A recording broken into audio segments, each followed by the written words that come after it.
I love that little guitar solo at the end. Good morning. Good morning. How are you doing today? Morning. Awesome. I know we are now live streaming, so we'll have a couple people that jump on a little bit late, but no worries. I want to make sure. Oh, I see those that are on Facebook. Hello, hello. If there's questions that come up, please make sure to drop them in the comments or in the chat box if you're here on Zoom as well. So we're going to jump into the weekly market stats, and then I'm actually going to go over a couple things that we saw out in the market this weekend, right? This weekend, I know a lot of you guys were out there, showing property, were out there, going, or whether you were on the listing side and you had your own property that was out on the market, or if you have you were working with your buyers and kind of going out, we're seeing a lot of competition out in the market. Right, we're definitely seeing a lot of competition. And so I want to talk about that because we're still seeing multiple offers. And when we're looking at, the multiple offer situation right now, I'm not talking, 5, 6 multiple offers that was kind of the norm back in January, February. We're seeing, 20, 30 offers coming in on properties right now. So I just want to make sure that you guys are kind of prepped for that. Let me go ahead and I'm going to pop up our weekly market update so we can take a look at some of the stats. Give me one sec. Let me go ahead and share that screen. Perfect. And okay, awesome. You guys see this on the screen? Market shift? Perfect. Okay, so let's jump right in. I'm going to note, we've been talking about what's going on from a showing perspective. And what we've seen is, although we're anticipating that at some point this is going to stabilize a little bit so that it's a little bit more reflective of what happened last year, that's not happening right now, right? That's not happening right now. We're seeing showing requests continue to increase. And this has stayed pretty stable with the exception of a couple small dips right at the beginning of COVID. We had a pretty significant dip, but that was also when showings were disallowed, right? When showings were disallowed. From there, we've had showings almost completely continue to go up.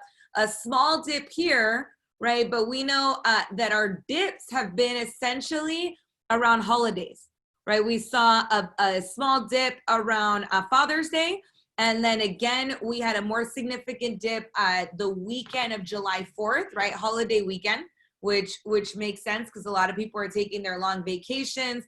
We also saw a little bit more tightening of restrictions around that time. And then showings bumped back up, and we've stayed pretty consistently, we've had this kind of consistent increase going on.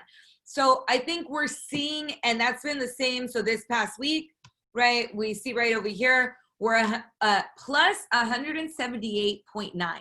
Right, that's a pretty dramatic, influx of showings. Now, what are some of the factors that are playing into that, right? We have a lot of multiple offer situations. So the buyers that are out there are seeing more properties, right? That's fair for us to say. The second piece is we have more pre-approval applications and buyer applications right now than there has been in the very recent past since 2016, right? Since 2016. So that influx of applications, because of the low APR, the low interest rates right now, that's affecting the amount of showings that are being requested as well right now, right? And that's something to keep in mind as you're talking with your clients and you're having conversations around going out to see properties. Not only that, the amount of time they're actually getting to spend in a property, especially if it's a hot property, probably 5 minutes, right? They're probably able to kind of go in, see it really quickly, go out. And we're seeing that a lot right now because you have high demands and yet limited opportunity to view property because everything has to be scheduled by appointment, right? There's certain protocol that has to be followed around it. And so we're really seeing the impact of that in terms of the showings that are being requested out in the market right now. Because of this, and another piece that I think is really important. So when we look at what's happening with our clients right now, we are absolutely viewing more properties. If you are working with buyers, you are absolutely viewing more properties than you would have at the same time last year, right? That's a fair statement based on just what we're seeing in the market. Now, might that not also mean that lenders and our financial institutions, right, have an influx of clients that they're working with, which could cause some delays, right, for processing, for underwriting, right, for pre-approval, a lot of these pieces. So I just want you guys to be really cognizant of that, is that there's a lot of delays that are going on in the lending world as well because of this influx. Lenders are dealing with an influx of refis, right? So there's a lot of refis that are coming across the table, as well as a lot of purchases that are coming across the table. And so just by seeing some of the influxes that we're seeing in just the mortgage applications, as well as in showings, I want you guys to keep that in mind as you're writing and you're working on your offers, and be really cognizant of your timelines, because it's very rare that we're seeing a true 30-day escrow right now, right? That's very rare that we're seeing a true 30-day escrow. So what are some of the things that sellers might be asking for right now, right? Regardless, you may still have some sellers that are asking for contingency periods to be shortened, right? You may still have some sellers that are asking for shortened escrow periods. You may have some that are asking for contingencies to be removed, right, quicker. But you're also going to be seeing a lot of extensions. So I urge you to just be highly communicative with the other party. If there are any delays that are going on and that you're doing the right documentation, we want to make sure we're utilizing extension of time addendums and some of the other pieces. And if you need additional support on those, right, let us know, give us a call so that we can advise you in those situations, especially if you're running into any of those different kind of delays, right? This is on the showing side. So let's look at these data trends. And I'm going to note, we added one additional data trend for this week. So you're going to see a slight difference in that. But we're still looking at that 8-week pre-COVID window, right? That the 20-week COVID impact window. So we're about 20 weeks post that original pre-COVID period, right? We're about 20 weeks out. Let's see how we're catching up. So when we looked at last week, right? When we looked at last week, the median for sale price in Los Angeles County last week was $599. That has not changed this week.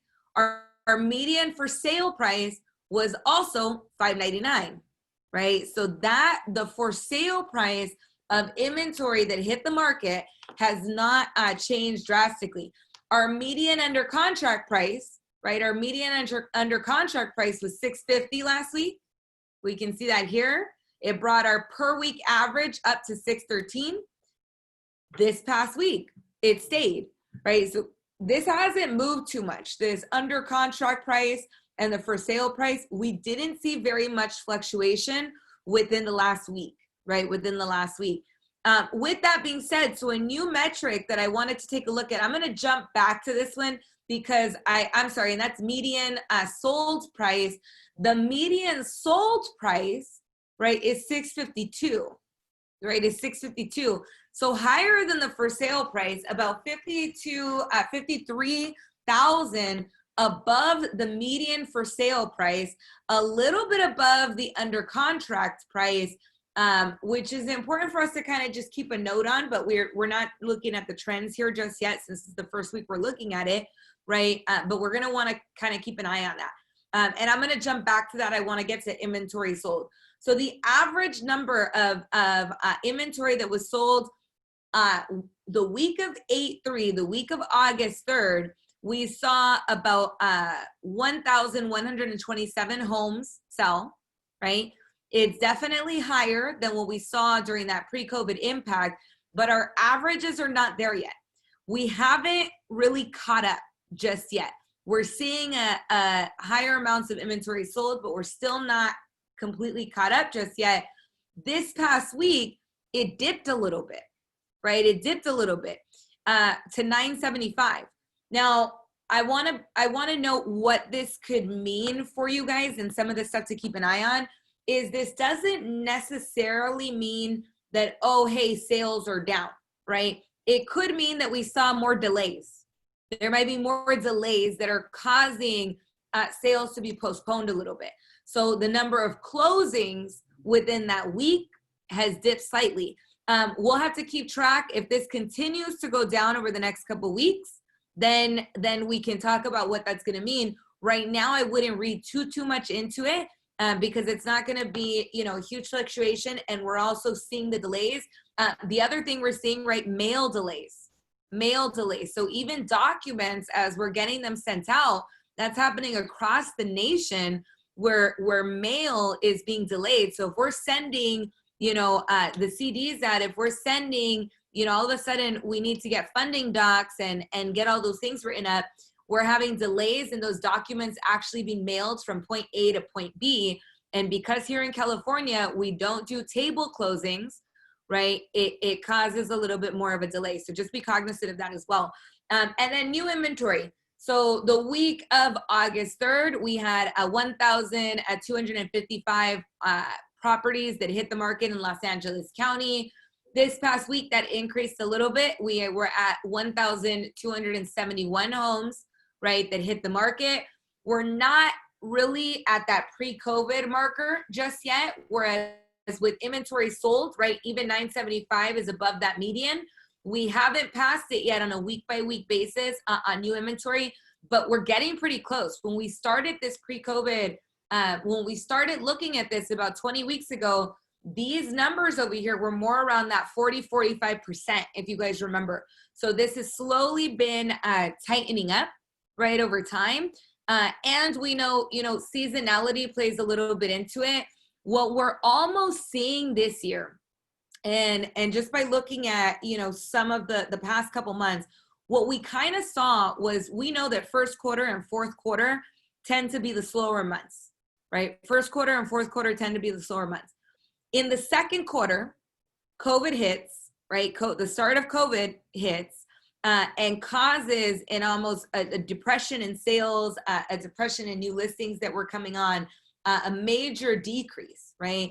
It almost felt like the first quarter was extended, right? It almost felt like the first quarter was extended.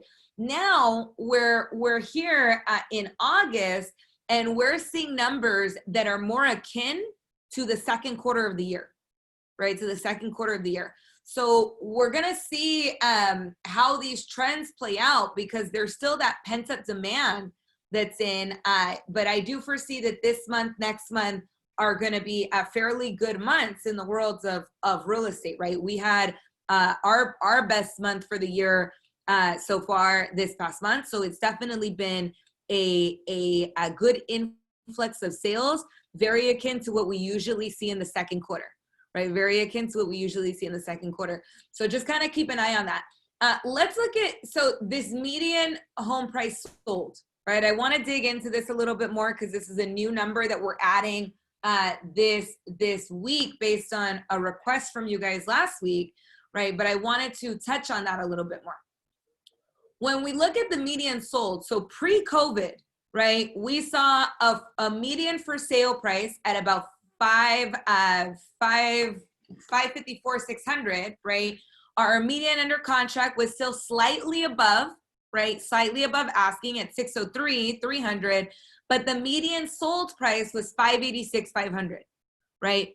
So what we saw was we were still getting multiple offers, and yet throughout the life of the transaction, we were seeing a little bit more in the way of concessions, right? So repair requests or different things that would come up throughout the transaction. So you had a list price, properties that were going under contract above asking, right? Slightly above asking.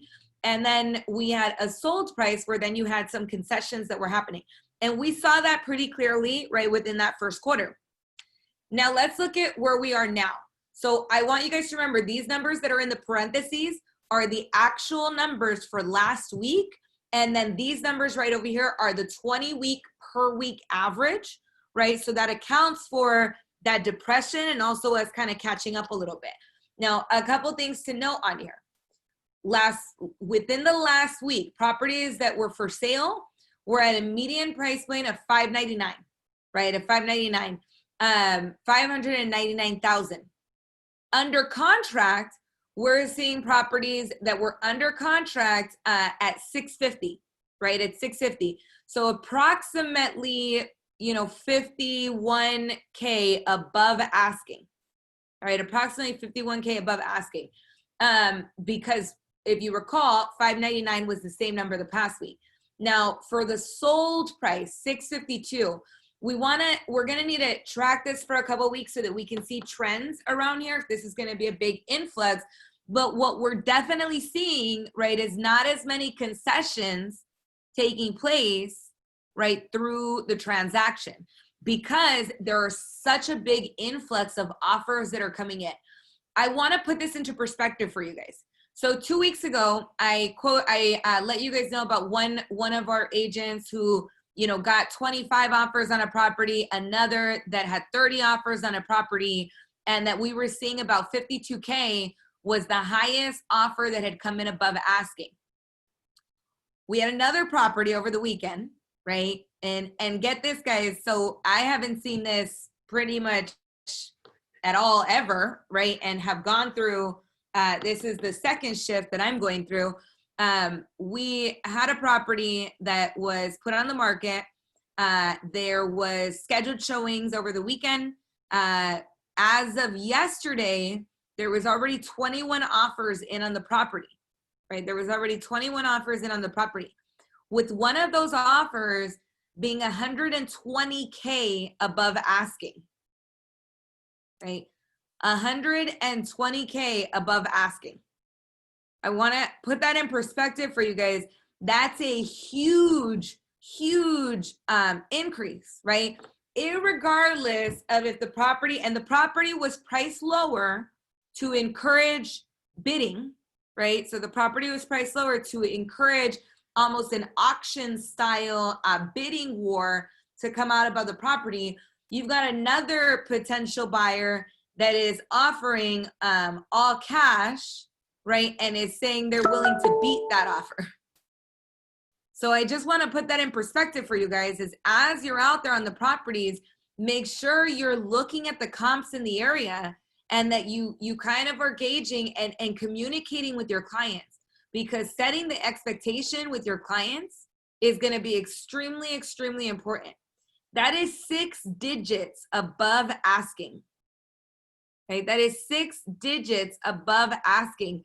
That's a huge increase. Now, what does that mean as we're working with our clients, right? What does that mean with we're working our clients?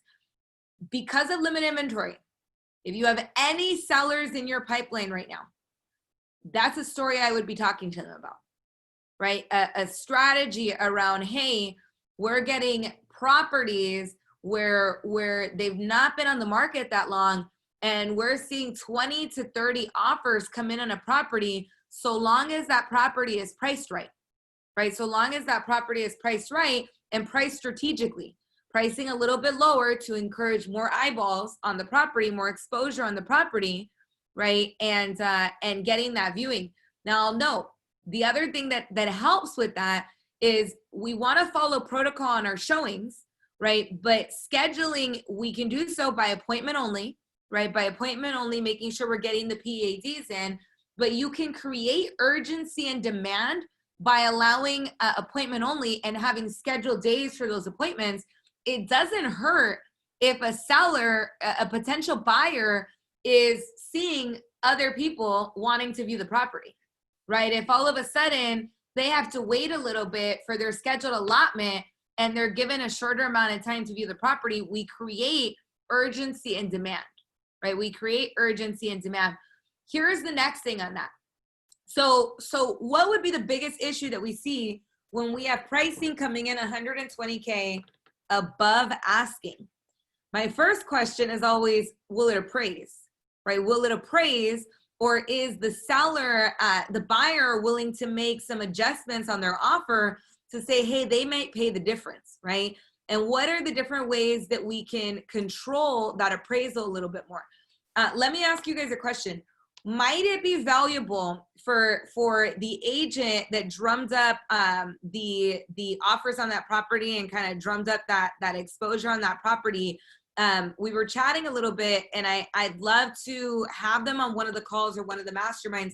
Would that be valuable for you guys to have them on, right? To have them talk about drumming up the traffic, but also that secondary point being sharing the strategy that they have to make sure that they're getting the appraisal value, right? Because that's the second part that's a little bit difficult. And we've talked about that as we've gone through shift, is as agents, how do we make sure, whether we're on the buyer side or the seller side, that we have a little bit of control over the appraisal, right? And making sure the property appraises so it doesn't stop a transaction. Thumbs up if you guys would want to hear that. Right, you guys let me know. All right, I see a couple of the reactions. Okay, cool, there they are. Perfect. Okay, great. So then and I see absolutely is on the comments on Facebook. Thank you. Definitely. So what I'm gonna do is I'm gonna invite them to be on one of this. And I see in the chat box, we got some in the chat box as well. Awesome. So I will definitely make sure, I want to share those points because I think it's really important to see how are we drumming up that traffic on the listings, right? How are we, one, pricing strategically, and then how are we making sure that once we get to the appraisal that we're controlling the client's expectations. So part of it is making sure you're having a conversation with the sellers. If you don't think it's going to appraise and you have offers coming in that high, that's a conversation to have with the clients up front, right? We want to control those expectations. But if I was you, if I was any of you, I would be calling every single seller and homeowner in my pipeline right now, especially those that have raised their hand and said, yes, I might be interested in selling, and letting them know that we have almost this perfect synergy of things going on for sellers specifically, right? Low inventory, low APRs, which is allowing for more buyers to get into the market, right? Which is allowing for clients to get a market value or above on their property. So if they're thinking about selling, right now is the time to do so, right? Right now is the time to do so. Now, on the flip side of that, for your buyers, right? For your buyers, what do we then tell our buyers, right? Is right now still a good time to buy? And I would say yes, right? Right now, for the right buyer, it's still a great time to buy, right? Now, it might be different if you've got a buyer that is looking at, hey, I only want to be here for the next 2-3 years, because what we know to be true is that history has shown us, right? History has shown us that home values go up over time, irregardless of if there's dips in the market, right? Irregardless of if there's dips in the market. If you go back 10 years and you look at 2007, 2008, right? Home prices are higher now than they were then. If you go back another 10 years and you look at the market shift that happened in the 90s, right? Or even further back in the 80s, irregardless of prices going down in 2008, right? And post the 2007, 2008, irregardless of home prices going down, the price as it stands right now is still higher. So even though there's dips, like what we've been looking at on the showings, it still goes at an upward trajectory over time. So if your clients, they're looking to find their home, right? Somewhere that they're going to live for the next 10 years. They will, irregardless of if prices go down, they will gain back value so long as they have a stable job, right? So for the right buyers, those that are stable with their career, those that can afford to take advantage of the APR right now, the rates right now is a great time to buy. And we want to be realistic about setting that expectation with them, right? That if they're pre-approved for 500, that doesn't necessarily mean we're looking for properties at the 500 rate. If what we're seeing, right? If what we're seeing is an influx of multiple offer situations and properties going so much above asking, right? That means that if the height of their pre-approval is 500, 700, whatever it is, then we want to look below that, right, with the right bracket, so that they have room to bid, so that they have room to be in a multiple offer situation. And then we're having that conversation with them, right? We talked about this on Friday, that we're having that conversation with them is, hey, let's put in a competitive offer that if you were to lose out on this property, you wouldn't regret it, right? Because you did as much as you could. You did as much as you could on it, right? So it's just important for us to kind of be cognizant of that. So I'll know, I'm glad, one, I wanted to share that because 6 digits over asking is a pretty big influx, and we're gonna keep track of that property specifically, because I definitely wanna see how that's gonna play out from an appraisal, you know, from the whole 9 yards. And definitely congratulations to the agents that got that. I'll have them on the call before I say who it is, and that way, you know, they can share a little bit more about the property itself. So with that, there's a lot of stuff on the calendar today. There's still contracts, right? Contracts is going to be happening at 10. The second thing I want to note, so we have a extra edition that we put on the calendar today, and this is available for both our agents and guests. Josh Team, the president of Keller Williams, right? The president of the entire company, as well as Jason Abrams, our vice president of industry, who is pretty famous in his own right in the real estate technology worlds because of his role with other companies. They are going to be going under the hood of Keller Williams technology, right? So if there's questions that you've ever wanted to ask them, there's going to be an open chat box. It is available for guests, so it's completely anonymous. Like, no one can see that you're there, but they want to showcase tech, you know, the technology to you the way the industry is seeing it, right? The way the industry is seeing it. So I think that's going to be absolutely phenomenal. That's happening at noon, right? That's happening at noon. We sent out that link in text message, and I'll make sure to post it as well in the comments. But definitely, I would suggest, if you haven't had a chance to hear them talk about tech, you hear us talk about it all the time, right? But it comes a little different when we've got a little bit of more information from literally the president of our company, the VP of industry, going under the hood, answering questions live, and really showing you the vision, as well as, I'm not sure if they're going to give some sneak peeks, but I know there's going to be some great stuff coming at Mega Camp, right? So we're really excited about that. With that as well, if you have not registered for Mega Camp yet, right? If you haven't registered for Mega Camp yet, you guys are not going to want to miss this, right? And Mega Camp is open to guests as well, but Mega Camp is going to be absolutely phenomenal. The agenda is going to be released sooner rather than later. One of the things that I want to note for you guys, if you're planning on attending Mega Camp, or if you're not sure if you should, reach out to me. I'd love to schedule a one-on-one with you. What I want to do this year is kind of do like a Mega Camp prescription. So usually if I know you're registered to Mega Camp, when it's in person, I'm usually able to kind of go through your manual and highlight the classes that I think are going to be best for you based on your personal business goals.